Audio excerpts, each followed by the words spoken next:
আমার নাম নূর শাহিন। আমি একজন মাদ্রাসার ছেলে। আমার বাড়ি শেরপুর জেলার শিবরদী থানায়।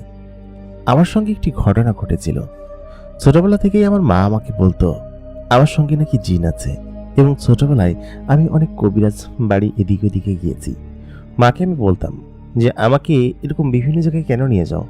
মা আমাকে বলতো তুই তেমন কিছু বুঝবি না, ছোট মানুষ।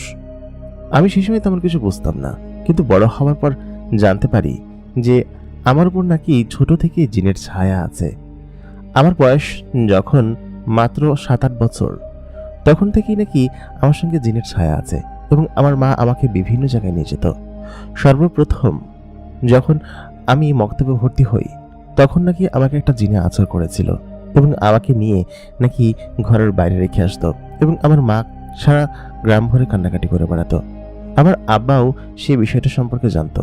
তবে বড় হওয়ার পর আমি বুঝতে পারি আমার সঙ্গে একটি অলৌকিক ঘটনা ঘটে। সেটা 2020 সালে, আজকে থেকে বেশি দিন আগের ঘটনা না। আমি যখন পরিপূর্ণ যুবক হই তখন এই ঘটনাটি ঘটে, এবং এক প্রকার মাদ্রাসা থেকে আমি পালিয়ে গিয়েছিলাম, এবং যেখানে গিয়েছিলাম সেখানে একটি পরীর দেখা পাই। যে ঘটনাটি আমাকে সম্পূর্ণভাবে ওলটপালট করে দিয়েছে আমার জীবন।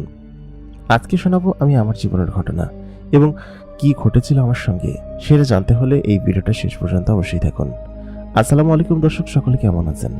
আজকে আমাদের কাছে একটি ঘটনা এসেছে শেরপুর থেকে। নূর শাহিন আমাদেরকে ঘটনাটি পাঠিয়েছেন। তার সঙ্গে একটি জিন ছিল, এবং সেটি একটি মেয়ে জিন, এবং সেই মেয়ে জিনটি তাকে বেশ ভালোবাসত। সে একজন মাদ্রাসার ছাত্র হওয়ার কারণে মেয়ে জিনটি তাকে আরো বেশি পছন্দ করত।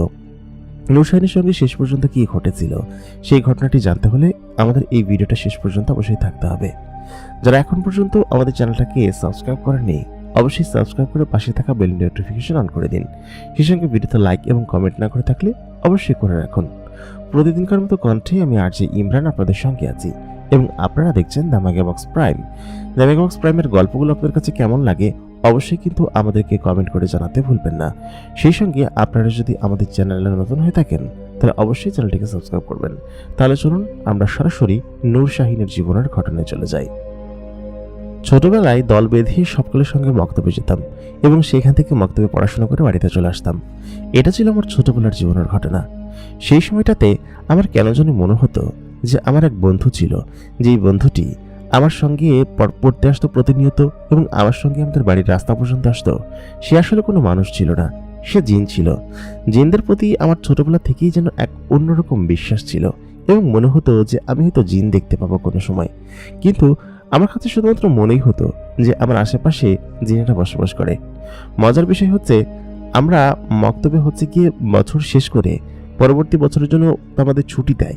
তো ওই ছুটির আগের দিন আমি আমার সেই বন্ধুটিকে বললাম যে তুই তো কখনো বলিসনি তোর বাড়ি কোথায়। সে তখন বলল যে আমার বাড়ি আছে, আশেপাশে কোথাও একটা আছে। আমি তখন তাকে বললাম যে কোথায় সেটা বল, কালকে কি মক্তবে আসবি? ও তখন বললো কালকে থেকে তো মক্তব বন্ধ। আমি বললাম হ্যাঁ তাও ঠিক। তারপর থেকে আমি আর কোনদিন তাকে দেখিনি। আমার মনে হতো যে সে হয়তো একটা জিন, এবং আমি তাকে তার বাড়ির ঠিকানা জিজ্ঞেস করার পরেই সে সেখান থেকে গায়েব হয়ে গিয়েছে। নাও হতে পারে, কিন্তু তার পরিচয় কখনো আমি পাইনি। তারপর আমি নুরানি মাদ্রাসায় ভর্তি হলাম। নুরানি মাদ্রাসায় থাকাকালীন সময়ে আমার আম্মাজান আমাকে বিভিন্ন ফকির বাড়ি এইখানে ওইখানে নিয়ে যেত, এবং বলতো যে তুই এসব বিষয়ে কিছু বুঝবি না, কারণ তোর সঙ্গে জিনের আচর আছে এটা শুধুমাত্র তারা জানে, এবং যে ফকির আমাকে দেখেছে সেই ফকির বিষয়টা জানে। আমি তখন তাকে বলতাম যে জিনের আচর থাকুক, জিন আমার সাথে থাকুক, জিনকে থাকলে তো ভালো হবে। আমার মা আমাকে ধমক দিত, বলতো জিন থাকলে ভালো হবে, তোকে ধরে নিয়ে যাবে, এবং ধরে নিয়ে এমন জায়গায় আটকে রাখবে যে আর কখনো আসতে পারবি না। আমি তখন বললাম যে না, তারা ধরবে না, জিনেরা ভালো হয়। সকলে আমাকে এই কথা বলতো যে জিনেরা খারাপ হয়, এবং জিন সম্পর্কে চিন্তাধারা করা বন্ধ কর। সেই সময় থেকেই আমার জিনের প্রতি অনেক ঝোঁক ছিল, এবং আমাকে নানান জায়গায় আমার মা কবিরাজ দেখিয়েছে। আমি সেসব বিষয় বেশি এনজয় করতাম। তারপর একটু একটু করে বড় হলাম। আমার বয়স যখন 14-15 বছর হলো, তখন আমি হাফিজিয়া মাদ্রাসায় পড়ি, এবং সেই সময় আমার অনেক পারা কোরআন মুখস্থ অলরেডি হয়ে গিয়েছে। অনেক আগে থেকেই যেহেতু মাদ্রাসায় ভর্তি হয়েছি, এবং আমার আব্বা আমার শখ ছিল যেন আমি মাদ্রাসায় পড়ি। তো সেই সুবাদে ওই সময়টাতে আমার জিনের প্রতি একটা অন্যরকম ইচ্ছে ছিল। আমাদের মাদ্রাসায় অনেকেই বলা বলি করতো যে 25 পারা খতম পরে মুখস্থ করার পরেই জিন আসে। আমি খুব চেষ্টা করতাম যেন খুব দ্রুত আমার 25 পারা শেষ হয়ে যায় এবং আমি কোনো জিনের দেখা পাই, যে জিন আমাকে সবসময় হেল্প করবে, আমার সঙ্গে সবসময় থাকবে এবং আমি যেটা বলবো সেটা করবে। এবং জিনের শক্তি অনেক বেশি সেটা সম্পর্কে আমি জানতাম, অনেক কিতাবে আমি পড়েছি। একদিন আমি এবং আমার এক বন্ধু শাহজাহান আমরা দুজন পাশাপাশি বসে একটা কিতাব পড়ছিলাম, আমাদের একাডেমিক পড়াশোনা করছিলাম। তো ঠিক সেই মুহূর্তে একটা কিতাবের মাঝখানে আমরা জিন সম্পর্কে বর্ণনা পাই। তো শাহজাহান সঙ্গে সঙ্গে দৌড়ে এসে আমাকে বলে, দেখ দোস্ত, এখানে জিন সম্পর্কে লেখা আছে, ভালো মতো পড়। তো বইটা বেশ বিস্তারিত ছিল। বইটা হচ্ছে আমাদের মাদ্রাসার যে লাইব্রেরি ছিল সেই লাইব্রেরি থেকেই শাহজাহান খুঁজে পেয়েছে, ও আমার কাছে হঠাৎ করে নিয়ে এসেছে। আমি সেই বইটা সম্পর্কে পড়লাম। সেদিনকে থেকে যেন জিনের প্রতি আরো বেশি আগ্রহ আমার বেড়ে গেল। আগ্রহটা খুব বেশি তীব্র হলো, কারণ ওইখানে লেখা ছিল কিছু কিছু জিন আছে যারা জিন মামা সেজে মানুষের কাছে আসে এবং সবসময় মানুষের সঙ্গে থাকে, তাদেরকে সাহায্য করে, তাদের সমস্ত কিছু সেই জিনটা দেখভাল করে। অনেক সময় তাদের জন্য খাবার এনে খাওয়ায়, তাদেরকে বিভিন্ন জায়গায় ঘুরতে নিয়ে যায়, যে কোনো বিপদে তাদেরকে সাহায্য করে, এমনকি টাকা পয়সা এনে দেয়। এরকম একজন জিন যদি আমার কাছে থাকতো তাহলে হয়তো আমার জীবনটা পাল্টে যেত। আমি চিন্তা করলাম যে জিন কিভাবে হাজির করা যায় এবং হাজির করলেও সেটাকে দোয়া আমলে কিভাবে আনা যায় সে বিষয়ে নানান কিতাব খুঁজতে লাগলাম, কিন্তু কোথাও সেই কিতাবগুলো না খুঁজে পেলাম না। যাই হোক, ওই যাত্রায় তো জিন সম্পর্কে জানলাম, শুনলাম, কিন্তু জিন দেখার খুব প্রবল আগ্রহ ছিল। আমাদের মাদ্রাসার হুজুর পর্যন্ত জানতো যে আমার জিন দেখার প্রতি একটা অন্যরকম আগ্রহ আছে। আমি মাদ্রাসার হুজুরদেরকে বলতাম যে হুজুর, কোনো দোয়া যদি আপনারা জেনে থাকেন তাহলে আমাকে জানান, আমি সেই দোয়া পড়ে জিন হাজির করতে চাই। হুজুররা তখন বলতো যে জিনরা তোকে ধরে নিয়ে গিয়ে একদম ঘাড় মটকে খেয়ে ফেলবে। এরকম করে সকলে আমাকে অনীহা প্রকাশ করে। তো আমি বেশ দুষ্টু প্রকৃতি ছিলাম, তো সবসময় মারামারি কাটাকাটিগুলো করতেই থাকতাম। তো একদিন মূলত আমাদের মাদ্রাসায় ঘটনাটি ঘটে। আমাদের মাদ্রাসার কিছু রুলস আছে, সেই রুলস এবং রেগুলেশনগুলো ভাঙলে হচ্ছে মাদ্রাসার হুজুররা বেশ শাস্তি দেয়। তো আমি আমাদের এক মাদ্রাসার ওই জিন হাজির করাতে গিয়ে এক ছেলের সঙ্গে এক বাজে কাজ করে ফেলি এবং সেই ঘটনাটা আমি না বলি, তবে একটা খুবই বাজে কাজ হয়েছিল এবং আমাদের মাদ্রাসার রুলস ভঙ্গ হয়েছিল। সেই সময় আমার বয়স আরেকটু বেড়েছে, আমি তখন প্রায় 22 পাড়ায় পৌঁছে গিয়েছি। তো ওই সময়টাতে আমার কোন সেরকম একটা মুখস্থ হয়ে এসেছে এবং আমি 22 পাড়া পর্যন্ত প্রায় বারবার ইয়াদ দিতাম এবং সবক দিতাম। আর 8 পাড়া ছিল, বছর দিয়ে হয়তো লাগবেই সম্পূর্ণ শেষ হতে আর কি। তো সেই সময় বয়স প্রায় 17 একটু বেশি হবে। তো আমি কিন্তু তখন যুবক আর কি, এবং আস্তে আস্তে যুবক হয়ে উঠছি। তো ওই টাইমটাতে আমি একটা কাজ করি, যে কাজটা আসলে করা মোটেই উচিত ছিল না। তো হুজুর হচ্ছে গিয়ে আমাকে খুঁজে বেড়াচ্ছে, কারণ উনি হচ্ছে আমাকে পাইলেই প্রথম কথা হচ্ছে ঝুড়ে মারবে, এমন মারবে যে মারের কোনো শেষ নেই। আর দ্বিতীয় কথা হচ্ছে এই কমপ্লেন আমার বাড়িতে গেছে। তো বাড়িতে যাওয়ার পর আমার আব্বা শুনছে বিষয়টা এবং আমার আব্বাকে আমি খুব ভয় পেতাম, জমের মতো ভয় পেতাম আর কি। তো আমার আব্বা আমাকে তখন হচ্ছে খুঁজে বেড়াচ্ছে মারার জন্য। তো আমি তো তখন মাদ্রাসায়ও যাব না, বাড়িতেও যাব না, কারণ যেদিকেই যাব সেদিকেই খাবো হচ্ছে মায়ের। তো এখন এই মায়ের খেতে তো আমি বাড়িতে যাব না, মাদ্রাসায় যাব না। তো কি করব কিছু ভেবে উঠতে পারছিলাম না। সেই মুহূর্তে আমি মাদ্রাসা এবং বাড়ি কোনো জায়গায় না গিয়ে সেখান থেকে বেরিয়ে আসি এবং সত্যি আমি খুব ভয় পেয়েছিলাম, যদি আমার সাথে কোনো বাজে কাজ করে বা ক্ষতি করে কিংবা আমাকে যদি মারধর করে, আর বাড়িতে তো আমাকে উঠতে দিবে না। তো দুই ধারে মাইর না খাওয়ার থেকে আমি পালাই যাই। তো তখন আমি ওইখান থেকে উঠে আমাদের যে রেল স্টেশন আছে সেই রেল স্টেশন পর্যন্ত গেলাম। তো আমার সাথে বেশি কিছু ছিল না, মাত্র কয়েকটা কাপড় একটা ব্যাগে নিয়ে আমি ওইখান থেকে পালাই। তো পালানোর পর আমি সেখান থেকে হচ্ছে ওই স্টেশনে আসি। স্টেশনে আসার পর আমি মানে কোন ট্রেন ছিল, কিসের ট্রেন ছিল আমি জানি না, একটা ট্রেনে আমি উঠে পড়ি এবং উঠে পড়ার পর আমার কাছে তো টাকা পয়সা কিছু নেই, ভাড়া টাকা কিছু নেই, একদম খুব খারাপ অবস্থা। তো সেই অবস্থায় আমি ওইখান থেকে চলে যাই আর কি।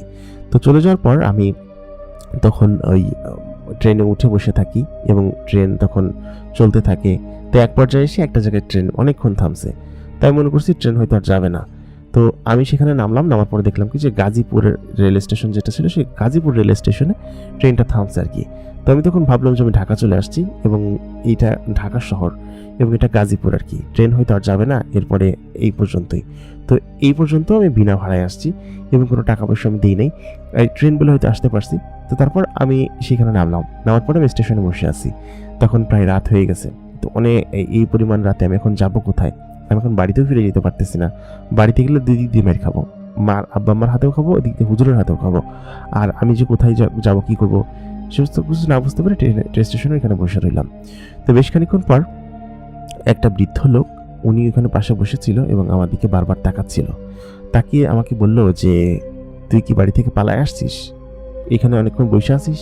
তা বললাম কি যে, হ্যাঁ, আমি অনেক বাড়ি থেকে পালায় আসছি এবং আমি আর বাড়িতে ফিরে যাব না। তো সে তখন বললো, কেন? তো আমি তখন বললাম, আমি এই কাজ করছি। তো হুজুর উনি তখন বললেন যে, তুই বাড়ি চলে যা, বাড়ি চলে গেলে ভালো হবে, অন্তত পক্ষে এই থাকার জায়গা বা এই সমস্ত জিনিস নিয়ে তোর চিন্তা করতে হবে না। এই শহর অনেক খারাপ এবং এখানে তুই থাকতে পারবি না, এখানে তোকে কেউ খেতে দিবে না, বরঞ্চ তোর কাছ থেকে সমস্ত কিছু চিন্তাই হয়ে যাবে, তোর প্রাণটাও চিন্তায় হয়ে যেতে পারে। এরকম কথা বললো।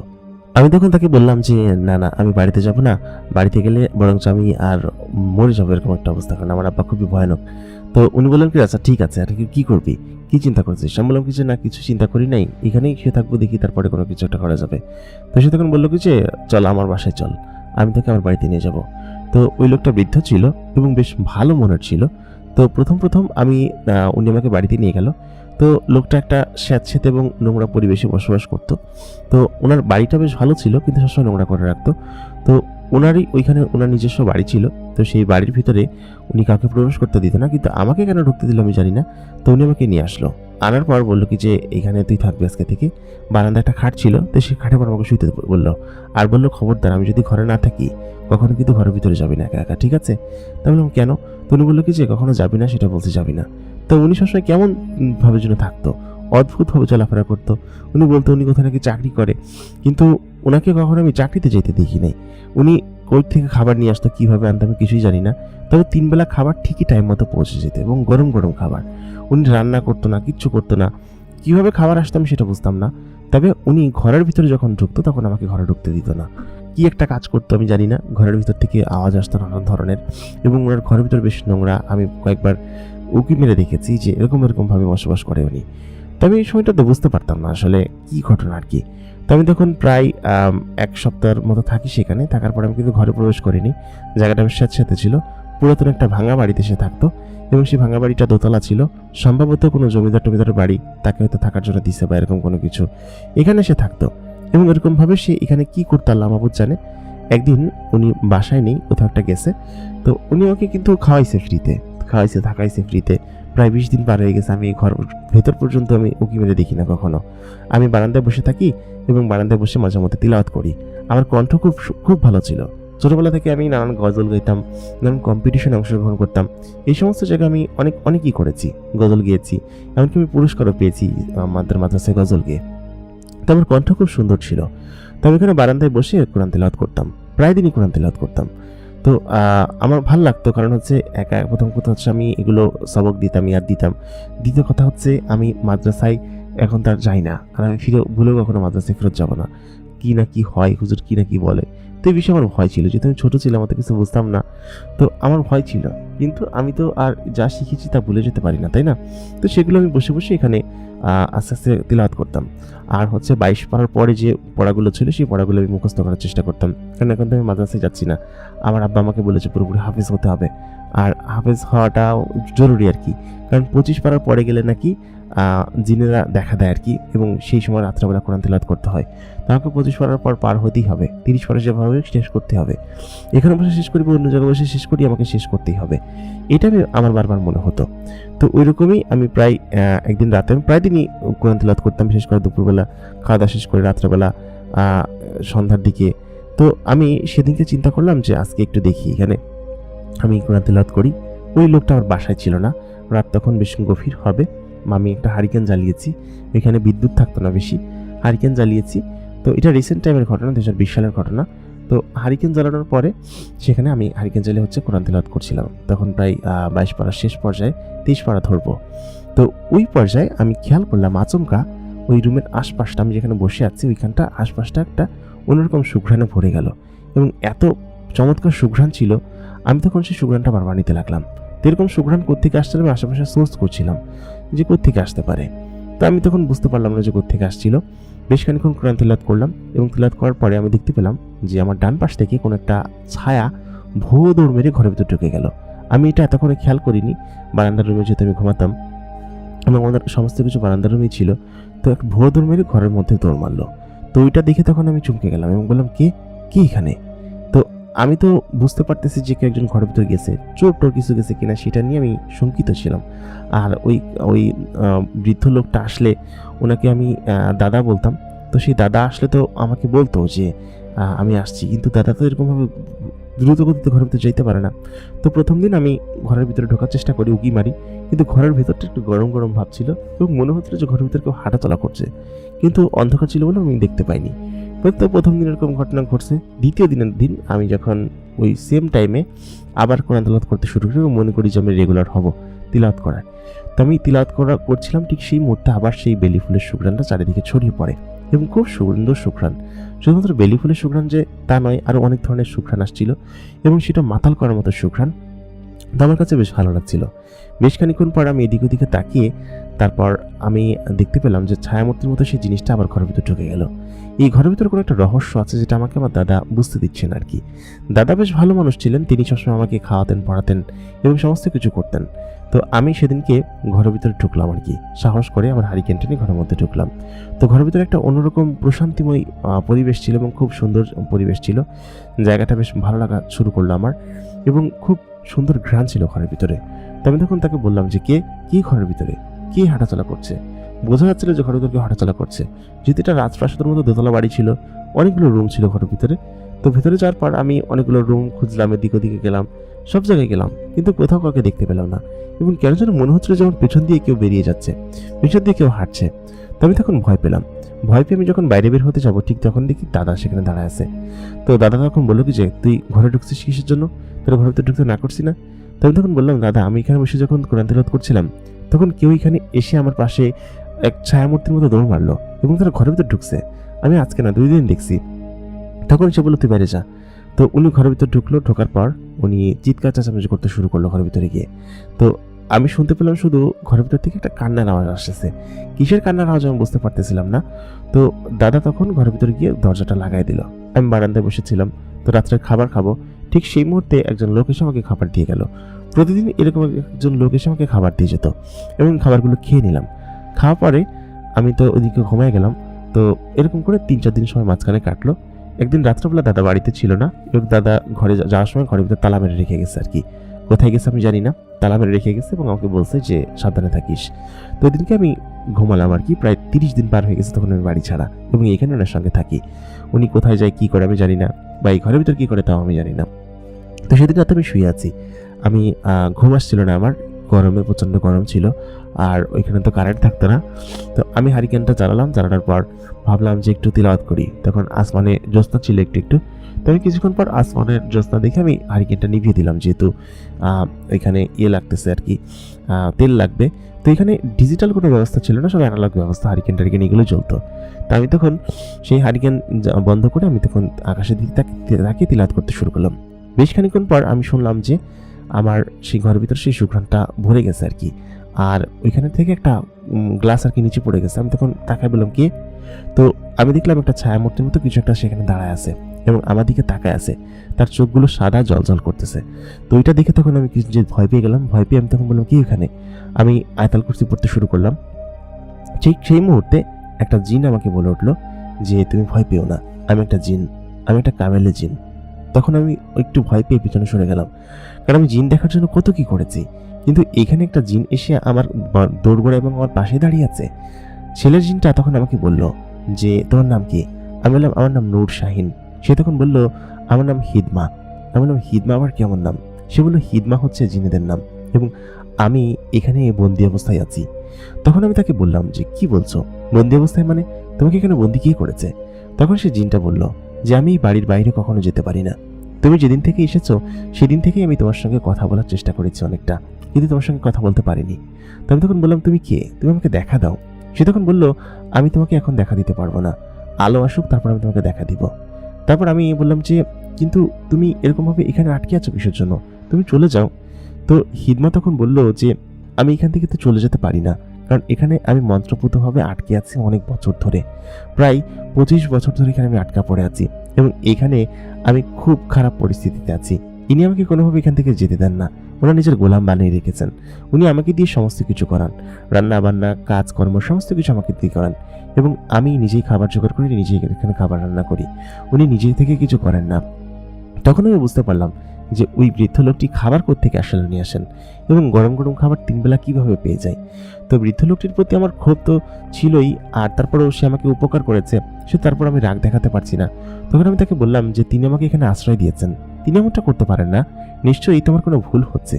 ঠিক সেই মুহূর্তে সেখানে আমি আরেকটা নারী কণ্ঠ শুনতে পাই এবং এই নারী কণ্ঠটা আসার পরে সেখানে এক ধরনের বেলি ফুলের ঘ্রাণে ভরে ওঠে এবং তার পেছনে আরও দুটো বাচ্চা জিন ছিল। তারা বেশ বড় বলতে যুবক আর কি, আমার বয়সী হবে এবং আমার থেকে ছোট আছে। সেই জিনগুলো আসলো এবং সঙ্গে সঙ্গেই সেখানে বিদ্যুৎ চলে আসলো। বিদ্যুৎ আসার সঙ্গে সঙ্গেই আমি ওই মেয়েটা, যে মেয়েটা এখানে দাঁড়িয়েছিল, সেই মেয়েটার চেহারার দিকে নজর পড়লো এবং মেয়েটার সম্পূর্ণ চেহারা আমি দেখে ফেললাম। তখন মেয়েটা তখন বলে উঠলো, আমাদেরকে বাঁচান, আমরা সত্যি এখানে আটকা অবস্থায় পড়ে আছি। আমি বেশ কয়েকদিন এখানে এসে আপনার সঙ্গে কথা বলার চেষ্টা করেছি, কিন্তু আমি ভয়ে কিছু বলতে পারিনি।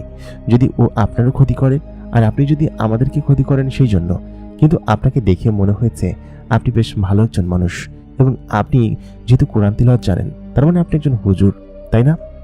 মেয়েটির কণ্ঠ এবং চেহারা দেখে সত্যি আমি পাগল হয়ে যাচ্ছিলাম, কারণ মেয়েটি ছিল অত্যাধিক রকম সুন্দরী এবং যুবতী মেয়ে, আমার বয়সী এবং খুব সুন্দরী মেয়ে।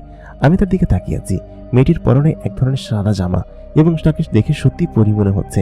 এর আগে আমার শুধু জিনেদের সঙ্গে গল্প করার এবং তাদের সঙ্গে মেলামেশার একটা ইচ্ছে ছিল, কিন্তু আমি যে কখনো পরীর দেখা পাবো সেটা ভাবতে পারিনি এবং এখানে এসে এরকম একটা জিনিসের দেখা পাবো সেটা আসলে আমি কল্পনা করতে পারিনি। সত্যি কথা বলতে এই জিনগুলো আসলে এখানে আটকা পড়েছে দেখে বোঝাই যাচ্ছে, কারণ এই বাড়ির ভিতরে ওই শয়তান বুড়ো বেটাটা এসে তাকে আটকে রেখেছে এবং তাকে এরকমভাবে আটকে রাখার কারণে তারা এখান থেকে যেতে পারছে না। তারা নাকি 25 বছর ধরে এখানে আটকার অবস্থায় রয়েছে এবং অনেক আগে নাকি এখানে আটকা অবস্থায় পড়েছিল। আমি তখন তাকে বললাম যে আমি তোমাদেরকে কিভাবে সাহায্য করতে পারি। সে তখন বলল, সাহায্য করতে পারো, ওই বৃদ্ধ লোকটি আমাদেরকে এখানে আটকে রেখেছে এবং এই বাড়িটা পুরোপুরি বন্ধ করা। এই বাড়ির বাইরে আমরা কখনো বের হতে পারবো না। এই বাড়ির চারপাশে 4টা কলসি পোতা আছে এবং তার ভিতরে কিছু মন্ত্রপুত জাদুময় জিনিস দেওয়া আছে। তুমি যদি সেই কলসিগুলোর মধ্যে থেকে একটা কলসি বের করতে পারো তাহলে আমরা এখান থেকে বের হয়ে যাব। আমি তখন বললাম যে কিন্তু সেগুলো আমি বের করব কিভাবে? সেগুলো বের করার জন্য তো উনি তখন বললেন, তুমি যাও সেখানে গিয়ে দেখো কলসিগুলোর মধ্যে থেকে যে কোনো একটা কলসি তুমি উঠিয়ে ফেলো, উঠিয়ে সেগুলোকে ভেঙে ফেলো এবং কলসির ভিতর থেকে একটা তাবিজ থাকবে, সেই তাবিজটা তুমি নষ্ট করে ফেলবে। নষ্ট করা মাত্রই আমরা এখান থেকে ছাড়া পেয়ে যাব এবং 25 বছর ধরে আমরা এখানে আটকে আছি। আমি তখন বললাম, 25 বছর তো আমার নিজের বয়স না, তাহলে তোমরা? ও তখন বললো, আমরা জিনেরা অনেক বছর বাঁচি। তারপর আমি বললাম, আচ্ছা তোমাদেরকে এখানে আটক করেছিল কিভাবে বলো তো? তখন সেই জিনটি বলল, আজকে থেকে প্রায় 25 বছর আগে আমরা জঙ্গলের একটা রাস্তা ধরে এই সকলে যাচ্ছিলাম দল বেঁধে। আমরা আমাদের বাড়িতে ফিরছিলাম, ঠিক সেই মুহূর্তে ওই তান্ত্রিক আমাদেরকে মন্ত্র দিয়ে আটকে ফেলে। আমরা মানুষের পৃথিবীর খুব কাছাকাছি ছিলাম এবং সেই মুহূর্তে এই তান্ত্রিক আমাদেরকে মন্ত্র দিয়ে আটকে ফেলে এবং আমরা তখন থেকে এখানে আটকে আছি। আমি তখন বললাম যে আচ্ছা ঠিক আছে, বুঝতে পেরেছি, কিন্তু আমাকে একটু সময় দাও, কালকে আমি বিষয়টা দেখব। যদি দেখি সেখানে কলসি পোতা আছে আর বৃদ্ধ লোকটি মানে আমার দাদা কখন কখন থাকেন সে বিষয়ে তো আমি জানি না, তবে তোমাদেরকে দেখে বেশ ভালোই মনে হচ্ছে। তোমরা কিছুদিন অপেক্ষা করো, আমি সমস্ত বিষয়গুলো আগে বুঝি, বোঝার পর তারপর না হয় তোমাদেরকে এখান থেকে উদ্ধার করবো, ঠিক আছে? তো এই জিনগুলো তখন রাজি হয়ে গেল, বললো আচ্ছা ঠিক আছে এবং বেশ খুশি হয়ে গেল। তারপর সেই ছেলে জিনটা এখান থেকে চলে গেল এবং মেয়ে জিনগুলোও চলে গেল। ওই সময় আমি তখন বসে রইলাম এবং দেখলাম দাদা আসছে সেখান থেকে। তো আমি তখন নিজের কক্ষে থেকে বের হয়ে বললাম, দাদা কোথায় গেছিলা? সে তখন বললো, গেছিলাম বাইরে, এখানে জিনগুলো আসছিল তাই না? একথা বলার পর আমি তখন বললাম, জিনগুলো কিসের জিন? দাদা তখন বললো, জিনগুলো কি তোর সঙ্গে কোনোভাবে কথা বলছে? আমি তখন বললাম না। আমি বললাম, কিসের জিন? সে তখন বললো, না কিছু না, তুই চুপচাপ এখানে বসে থাক আর তুই কিন্তু কোনো কিছুতে নজর দিবি না, ঠিক আছে? তো উনি সম্ভবত আমাকে বুঝতে দেয় নাই এবং মানে উল্টাপাল্টা কিছু কথা বলে ঘরের ভিতর চলে গেল। আমি যে জিন সম্পর্কে জানতে পারছি সেটা সম্পর্কে উনি আসলে জানে কিনা আমি জানি না।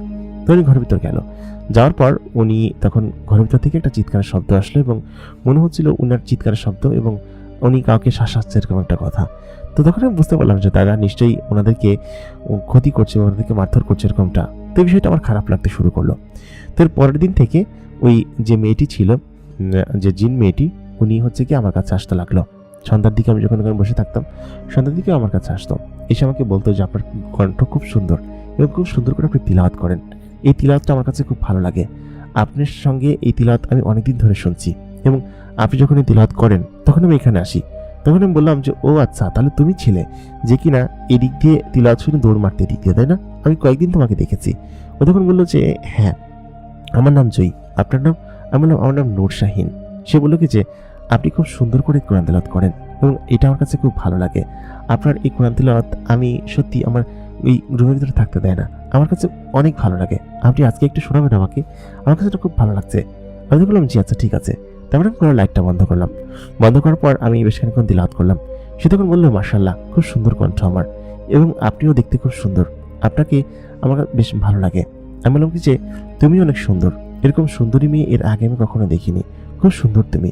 সে তখন বললো আমরা জিনেরা এরকম সুন্দরী হই এবং আমাদের সকলের চেহারা এরকম, আমি তো এরকম এরকম, আমাদের জিনের জগতে আর অনেক মেয়ে আছে যারা কিনা এত পরিমাণ সুন্দর যে তুমি কল্পনা করতে পারবে না। তখন আমি বললাম আচ্ছা, তুমি বললে যে তোমরা 25 বছর ধরে এখানে আটকে আছো, তাহলে তোমরা ছোটবেলায় এখানে আটকে ছিলে? মেয়েটি তখন বললো না, ছোটবেলায় হবো কিসের জন্য, মানে একদিক দিয়ে বলতে গেলে ছোটবেলায় তখন আমার বয়স 35 বছর ছিল, আর 25 বছর ধরে আটকে আছি, তার মানে এখন আমার বয়স 60 বছর। আমি তখন তার কথা শুনে সত্যি চমকে গেলাম। বললাম কি বলছো, 60 বছর মানে? জিনমেটি তখন বলল হ্যাঁ, আমার বয়স 60 বছর এবং আমরা অনেক বছর বাঁচি, তো এখন আমি পরিপূর্ণ যুবতী। যখন আমাকে নিয়ে আসা হয়েছিল তখন আমি এক প্রকার টিনেজার ছিলাম, মানে মধ্যবয়সী, ছোট থেকে একটু বড় আর কি বলা চলে। তো এই সময় ছিলাম, আমার সঙ্গে আমার যে ছোট ভাইরা আছে ওরা হচ্ছে গিয়ে ছোট ছিল তখন আর কি, তখন একটু মধ্যবয়সী হয়েছে, মানে একটু বয়ঃসন্ধিকালে এসেছে। তো আমি তখন বললাম যে আল্লাহ কি বলে তোমরা নাকি এত বছর বাঁচো। তখন আমি তাদেরকে সমস্ত ঘটনা শেয়ার করলাম যে ছোটবেলা থেকেই আমার উপর একটা জিনের আচর আছে, এটা আমার আম্মা বলতো। তখন সে জিন মেয়েটি বললো হ্যাঁ, তারপরে ছোটবেলা থেকেই জিনেদের আচর ছিল, এটা আমি দেখতে পাচ্ছি, তবে তুমি জিন কেন দেখতে চাও? তো আমি তখন তাকে সমস্ত ঘটনা খুলে বললাম যে এই কারণে আমি জিন দেখতে চাই এবং জিনদেরকে আমার খুব ভালো লাগে। তো সে তখন বললো জিনেরা কিন্তু ভালো হয় না, সকল জিনেরা কিন্তু খুব খারাপ হয় এবং তারা হচ্ছে গিয়ে তোমার মানুষের ক্ষতি করার চেষ্টা করে, মানুষকে নানানভাবে ক্ষতি করে, তাদেরকে নিয়ে গিয়ে তাদেরকে কাজ করার ফেরত দিয়ে যায় না। তো আমি তখন বললাম তোমরা তো ভালো, তাহলে? ওই জিনমিটি তখন বলল আমরা তো ভালো বুঝতে পারছি, কিন্তু আমরা সত্যি কথা বলতে এখানে আটকে আছি, এই জন্য আমরা কতখানি ভালো জানি না, হয়তো এখানে আটকে আছি সেই জন্য। তাছাড়া আমরাও কিন্তু ভালো না, মানুষের কাছাকাছি আসি না, মানুষের কাছাকাছি। এই কথা বলতে আমি তখন বললাম যে মানুষ যদি তোমার ক্ষতি করে তাহলে তার ক্ষতি তো তুমি করবে অবশ্যই, যে তোমার সঙ্গে ভালো আচরণ করবে তার সঙ্গে তো তুমি ভালো আচরণ করবে, তাই না?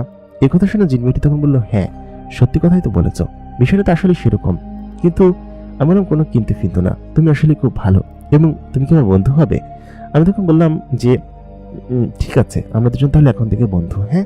ও তখন বললো আচ্ছা ঠিক আছে। এরপর থেকে প্রায় প্রত্যেক দিনই আমার কাছে আসতে শুরু করলো এবং এসে আমার সঙ্গে গল্প করতো আমার সঙ্গে, আমার জন্য মিষ্টি নিয়ে আসতো, এমনকি ও স্পেশালভাবে আমার জন্য রান্না করতো। ওকে দিয়েই তো আমার ওই দাদু রান্না করাতো আর কি, তো ওকে স্পেশালভাবে আমার জন্য নিয়ে আসতো রান্না করে। এবং এরকম করে প্রায় মাঝখানে আরও মাসখানেক সময় কেটে যায়। আমি বাড়ি ছেড়েছি প্রায় 2 মাস হয়েছে এবং এই জিনেদের সঙ্গে পরিচয় হয়েছে আমার প্রায় 1 মাসের বেশি। ওই যে বড় জিন ছেলেটা ছিল, সেই জিন ছেলেটা আমাকে বলতো ও হচ্ছে আমার বোন এবং এরা আমার ভাই বোন, এটা আমাদের সঙ্গে থাকে, গল্প করে। তো ও প্রত্যেক দিনের সঙ্গে আমার সঙ্গে গল্প করতো এবং বলতো তুমি খুব ভালো, তোমার মতো যদি ওই লোকটা হতো, তুমি কি দেখেছো ওই জায়গাটা? তো আমি মূলত হচ্ছে ওই কলসির জায়গাটা কোথাও খুঁজে পাইনি, আমি কয়েকদিন খোঁজাখুঁজি করেছি। তবে কি বললাম যে দোস্ত আমি আসলে খুঁজে পাচ্ছি না, আমি খুঁজে পাবো কোথায়, তুই কি পর্যন্ত যেতে যে আমি দেখাইতে পারবি? আমি তখন ওকে তুই করে বলতাম, কারণ ও আর আমি নাকি একই বয়সী ছিলাম। আমি তখন বলতাম যে দোস্ত চল আজকে আমি এবং তুই একসঙ্গে রাত্রে গিয়ে খুঁজি। ও তখন বললো যে না, আমি ওইখানে যেতে পারবো না, ওই পর্যন্ত গেলে আমার শরীর জ্বলে আর কি, আমি খুব কষ্ট পাই আর কি। তো তুই বৃদ্ধ লোকটাকে বুঝতে দিস না, তুই একদিন যে করে হোক কলসিটা তুই খুঁজে বের কর কোথায় রাখা। তো আমি তখন বললাম যে কলসি তো আমি খুঁজে পাচ্ছি না, আমি কিভাবে কি করব? তো ওই জিনটা তখন বললো যে ওইখানেই তো রাখার কথা। সত্যি আমি 4-5 দিন খোঁজাখুঁজি করছি, অনেক খোঁজাখুঁজি করে কোথাও পাইনি আমি, আসলে কোন পজিশনে রাখছে কোথায় রাখছে তা তো আমি জানি না।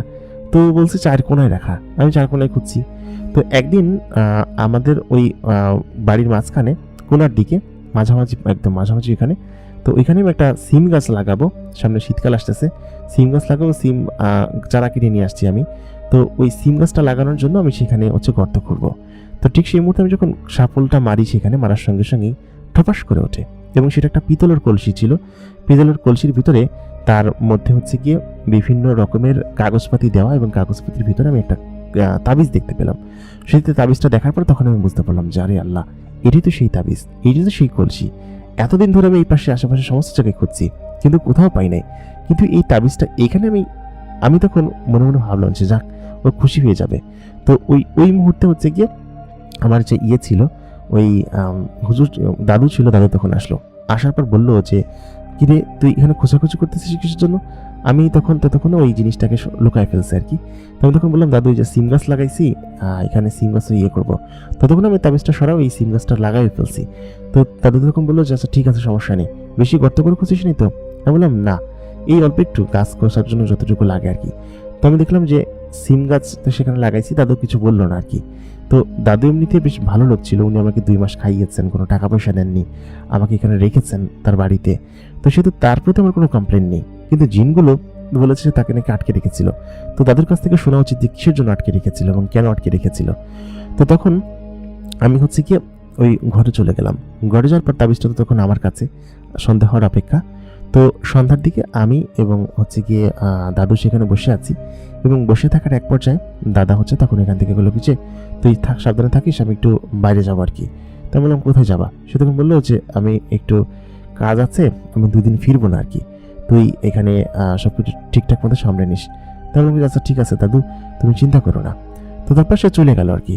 তো দিন রাত্রেবেলা আমি হচ্ছে গিয়ে সেখানে বসে আছি, রাত তখন 9টার মতো হবে। তো জিনগুলো ঘর থেকে বের হইলো। তো বের হওয়ার পর ওরা ওই মেয়েটি, জিন ছেলেটি তখন আমাকে বললো যে তোকে অনেক ধন্যবাদ, তুই আমাকে এখান থেকে উদ্ধার করছিস, এই কথা আমরা মনে রাখবো, এবং দেরি করছিস কিসের জন্য, সেই জন্য তোর শাস্তি আছে। তাহলে আমাকে যে কি বলতেছিস সেসব, তুই দেরি করছি মানে আমি খুঁজে পাই নাই বলে? ও তখন বললো তোর শাস্তি আছে। তাই বলে আমার গালে সজোরে একটা থাপ্পড় মারলো। থাপ্পড় মারার পর সেই ছোট জিনগুলো আমাকে ধরে আমার জামা কাপড় টানতে শুরু করলো। তো আসলে জিনগুলো ভালো ছিল নাকি বদ ছিল আমি জানতাম না। ওই দুষ্ট জিনগুলো তখন আমার জামা টেনে ছিঁড়ে ফেললো, এবং ওই বড় জিনটা আমাকে থাপ্পড় মারলো 2 দিনটা, মেরে বললো যে তুই দেরি করছিস, এই জন্য তোর শাস্তি আছে। তাই বলে সে ওইখান থেকে উড়াল দিয়ে চলে গেল এবং আমার চোখের পলক থেকে গায়েব হয়ে গেল। তো মেয়ে জিনটাকে আমি দেখতে পাই নাই, মেয়ে জিনটা তখন গেছে কিনা যাই নাই তাও আমি জানি না। তো মেয়ে জিনটাকে আমি ওই দিনকের পর থেকে আর দেখতে পাই নাই। তো 2 দিন পার হয়ে গেল। এই 2 দিনের মধ্যে হচ্ছে কি আমি ভীষণ ভয়ে ছিলাম, কারণ ওই জিনটা আমাকে যাওয়ার সময় বলে গিয়েছে যে তোর শাস্তি আছে, আমি দেরি করছি কিসের জন্য খোলার জন্য। তো 2 দিন পরে সেই বৃদ্ধ লোকটা আসে। তো আসার পর আমাকে তখন বলে যে জিনগুলো কোথায় এবং তাদেরকে তুই ছেড়ে দিছিস কিসের জন্য, কি করছিস সত্যি করে বল। তো তখন আমি ভয়ে সমস্ত কথা বলে দিই যে এরকম এরকম জিনগুলো আমার সঙ্গে কথা বলতো, ওই জিন মেয়েটা সকলে আমার সঙ্গে কথা বলতো। তো জিন মেয়েটার সঙ্গে কথা বলতে বলতে আমি এক প্রকার তার মায়ায় পড়ে গেছি কয়েকদিনে, এবং তারপরে কোনো রকম মায়া ভাব মহব্বত এগুলো চলে আসছে। তা আমি শুরুতে না করতাম যে না আমি এগুলো করতে পারবো না, দাদু না করবে, মারবে আমাকে ধরে, এবং এগুলো আমি তাকে বলতাম। কিন্তু ওই জিন মেয়েটা এমন ছলনা করেছে আমার সঙ্গে, এমন মায়া করেছে, সেটা আমি দাদুর কথা শোনার পরে বুঝতে পারলাম যে আসলে জিন মেয়েটা সুন্দর আছে বটে, বেশ ভালো আছে বটে, আমার সঙ্গে ভালো ব্যবহার করেছে শুধুমাত্র এখান থেকে ছাড়া পাওয়ার জন্য আর কি।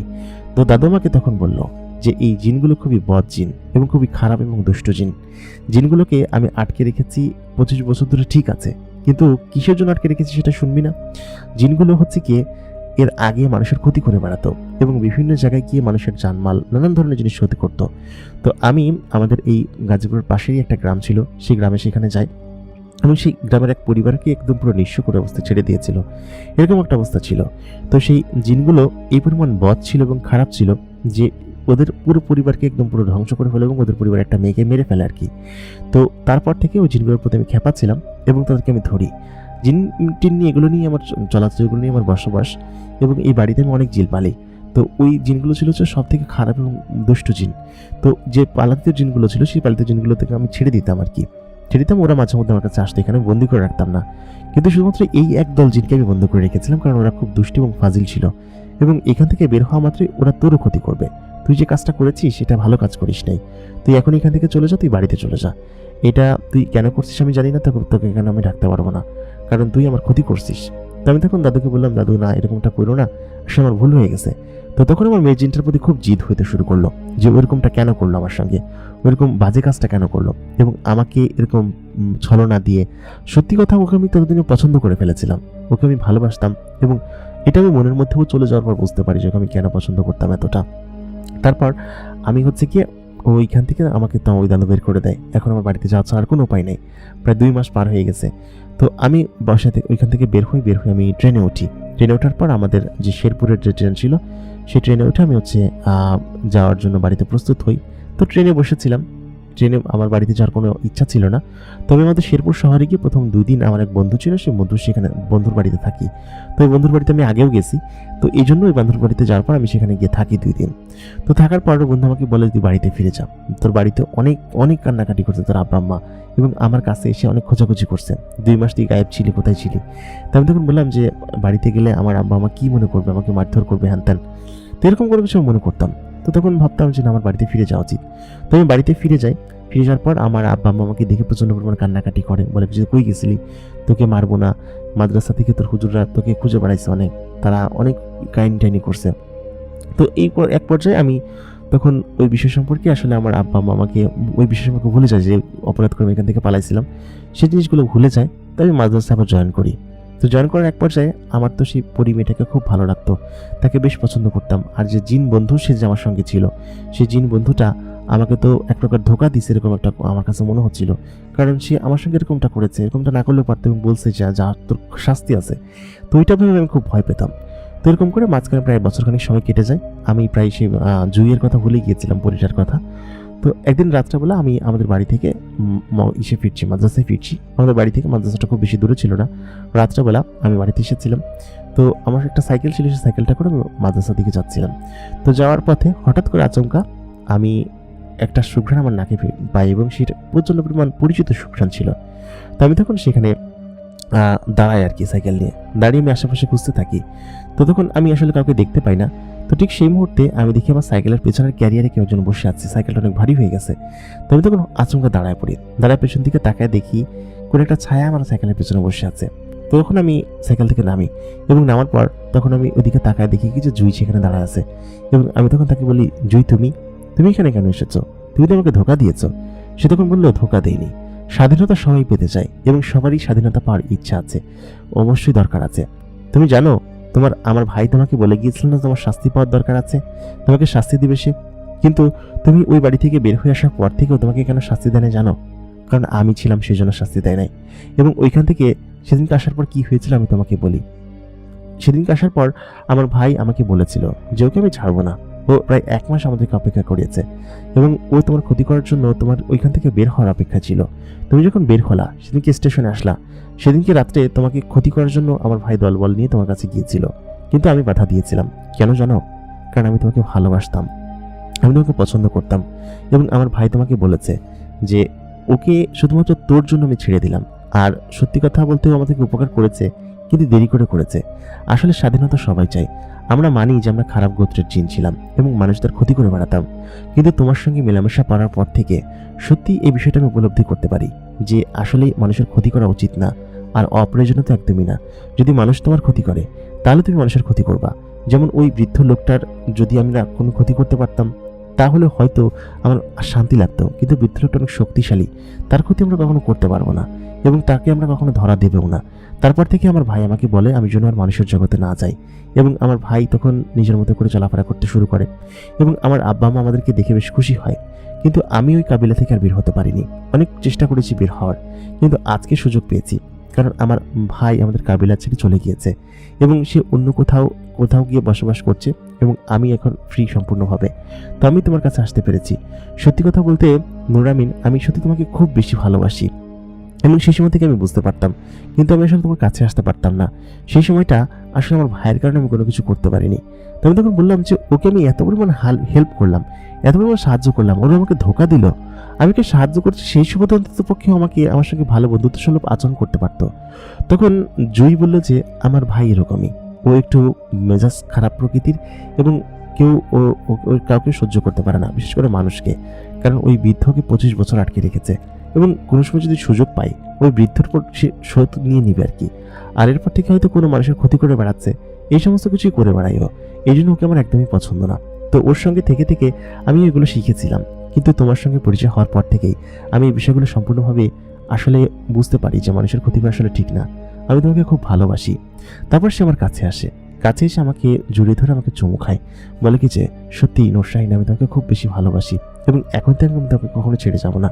তো আমি তখন কান্না করে ফেলি, বলে কি যে তুমি জানো তোমাকে আমি কত বেশি মিস করেছি এবং কত বেশি তোমাকে ছাড়া আমি থাকতে পারি, কোনোভাবে থাকা সম্ভব না তোমাকে ছাড়া। আমি তোমার প্রতি প্রচণ্ড পরিমাণ দুর্বল এবং তোমাকে খুব ভালোবাসি আমি। তো তারপর ওই জিন মেয়েটি আমাকে বলে যে আমি তোমাকে খুব ভালোবাসি এবং এখন থেকে আমি তোমার সঙ্গে থাকবো। তারপর আমাদের প্রেমের সম্পর্ক শুরু হয় এবং আমি ওর সঙ্গে প্রেম করতে শুরু করি। তো মাদ্রাসায় থাকাকালীন সময়ে আমার তো জিন দেখার খুব শখ ছিল। তো জিন দেখার শখ তখন আমার মিটে যায় আর কি। জিনের যে খারাপ হয় সেই বিষয় সম্পর্কে আমি উপলব্ধি করতে পারি এবং জানতে পারি। আমার এই বন্ধু যে ছিল, ওই বন্ধুটার সঙ্গে তো আমি কথা বলেছি, দেখেছি, শুনেছি, কিন্তু এই বন্ধুটা যে ভালো না সেটা আমি আমার ওই পরিপ্রেমিকা মানে ওর বোনের কাছ থেকে জানতে পারি আর কি। তো এরকম করে আমি প্রায় 2 বছর ওর সঙ্গে প্রেম করি এবং 2 বছর ও আমাকে নানানভাবে হেল্প করেছে, আমি সবসময় যেটা চাইতাম আর কি। তো ওই 2 বছরের মধ্যে আমি হাফিজ হয়ে উঠি, আমি সম্পূর্ণ কোরআন খতম করে ফেলি এবং নানান ধরনের মন্ত্রতন্ত্র ওর কাছ থেকে আমি শিখি, যে মন্ত্রগুলো আসলে জিনেদের বিরুদ্ধে করা যায় আর কি। তো এর মাঝখানে 2 বছর মাঝখানে সরকার প্রধানের আন্দোলন হয়। তো এই সরকার প্রধানের আন্দোলনে ওই যে বৃদ্ধ লোকটা ছিল, দাদু, যার কাছে আমি থাকতাম, তো সেই দাদু হচ্ছে গিয়ে গুলিবিদ্ধ হয়ে পুলিশের গুলিতে মারা যায় আর কি। তো ওই মারা যায় কীভাবে এটা আমি জানতে পারি, ওই আমার যে পরিপ্রেমিকা ছিল ও তখন আমাকে বলে যে এরকমভাবে উনি মারা গেছে। তো আমার ভাই অনেক খুশি আর কি উনি মারা যাওয়াতে আর কি। তো আমার ভাই এরকমভাবে ফিরে আসছে আবার। তো আমার ভাই এখন আমাকে কিছু বলে না এবং আমি যে কোথায় কী করি সেটাও কিছু বলে না আমাকে, তবে উনি বেশ খুশি হয়েছে। তো দাদুকে দেখতে যাওয়ার আমার খুব ইচ্ছে ছিল, কিন্তু আমার পরিপ্রেমিকা আমাকে তার কাছে নিয়ে যায়নি, বলে কিছু ওর কাছে আমি যাবো না এবং তোমাকেও নিয়ে যাবো না, যদি তুমি ওনাকে ও তোমার সাহায্য করছে কিন্তু ও আমাদের ক্ষতি করছে, সেহেতু তোমাকে ওখানে আমি নিয়ে যাবো না আর। তো যে এরকম করে ওর সঙ্গে আমার প্রেমের সম্পর্ক হয় এবং আমরা ভালো সময় কাটাতে থাকি। কিন্তু এক পর্যায়ে ওর ভাই যখন জানতে পারে যে আমরা একে অন্যকে ভালোবাসি এবং প্রেমের সম্পর্কে আছি, তখন ওর ভাই আমার ক্ষতি করার চেষ্টা করে, বলে কি যে তোকে ছাড়বো না। তো এক রাত্রেবেলা আমি মাদ্রাসা থেকে ফিরছিলাম, তো ওইখান থেকে আমি আবার মাওলানা পড়ার জন্য অন্য একটা মাদ্রাসায় ভর্তি হয়েছিলাম। তো তখন তো আমি ওই মন্ত্রতন্ত্র সমস্ত কিছু জানতাম। তো ওই জিনটা তখন আমার কাছে এসে আমাকে গলা ধরে উঁচু করে ফেলে এবং ওকে মেরেই ফেলবার একটা অবস্থা। তো আমি তখন তাকে বললাম যে হিজাম, তুই এটা কী করছিস? তোকে আমি কতখানি হেল্প করেছি আর তুই? সে তখন আমাকে বললো তোকে মেরেই ফেলবো, তুই আমার বোনের সঙ্গে এরকম সম্পর্ক করছিস, তুই তার সঙ্গে আবার একসাথে ঘুমাসো, একসঙ্গে থাকিস। তো বললাম যে তোর সমস্যা কোথায়, তোর বোন তো আমাকে ভালোবাসে। তো ওই সময়টাতে আমি বেশ ভালো মন্ত্রতন্ত্র জানতাম এবং তখন আমি একটা দোয়া পড়ে তার উপর ফু দিই। ফু দেওয়ার পর সে তখন ভয় পায় ওখানে এবং ভয় পেয়ে বলে কি যে এই মন্ত্র তুই কীভাবে শিখলি? তখন আমাকে আমি বললাম কি যে এটা আমি জানি এবং এটা আমাকে তোর বোন শিখিয়েছে এবং তোর বোন বলেছে তুই যদি আমার কাছে আসিস তাহলে তোর খবর আছে। এবং এরকম একটা কথা আমি যখন হিজামকে বললাম, ও তখন ভয় পেল আর কি। তো হিজাম এখনও মাঝে মধ্যে আমাকে নানানভাবে টর্চার করার চেষ্টা করে, আমাকে মানে আমাদের দুজনকে নানানভাবে ভয় দেখানোর চেষ্টা করে, ক্ষতি করার চেষ্টা করে সবসময়। তো পরিমেটার সঙ্গে এখনও আমি আছি এবং ও আমার সঙ্গে থাকে এবং আমি পড়াশোনা করছি এখনও, কিন্তু আমার আশেপাশে সবসময় থাকে এবং আমাকে হেল্প করে। কিন্তু ওর ভাই যেটা ছিল, ওর ভাইরা আমার ক্ষতি করার চেষ্টা করে সবসময়। তো ওই জুই আর কি পরিমেটা আমাকে একটা তাবিজ দিয়েছে, যেটা আমি সবসময় পড়ে থাকি আমার সাথে এবং এখনও আমি আমাদের সঙ্গে আছে। এবং তবে ওই জিনটা আমাকে মাঝে মধ্যে ক্ষতি করার চেষ্টা করে। ও কিসের জন্য এরকম এবং কেন এরকম আমি জানি না, তবে জিন থেকে সকলে দূরে থাকবেন, কারণ জিনটা ভালো হয় না, জিনটা খারাপ প্রকৃতির হয় এবং এরা মানুষের ক্ষতি করার চেষ্টা করে। কিন্তু ভাগ্যক্রমে আমি পরিটা পেয়েছি, যাকে কিনা আমি পরিবর্তন করে ফেলতে পেরেছি। তো এই ছিল হচ্ছে আমার ঘটনা। আশা করি ঘটনাটা আপনার কাছে ভালো লেগেছে। ঘটনাটি ভালো লাগলে অবশ্যই আমাদেরকে লাইক করবেন, কমেন্ট করবেন। এতক্ষণ কন্টেন্ট আমি ইমরান আপনাদের সঙ্গে ছিলাম এবং আপনারা দেখছেন দ্য মেগা বক্স প্রাইম।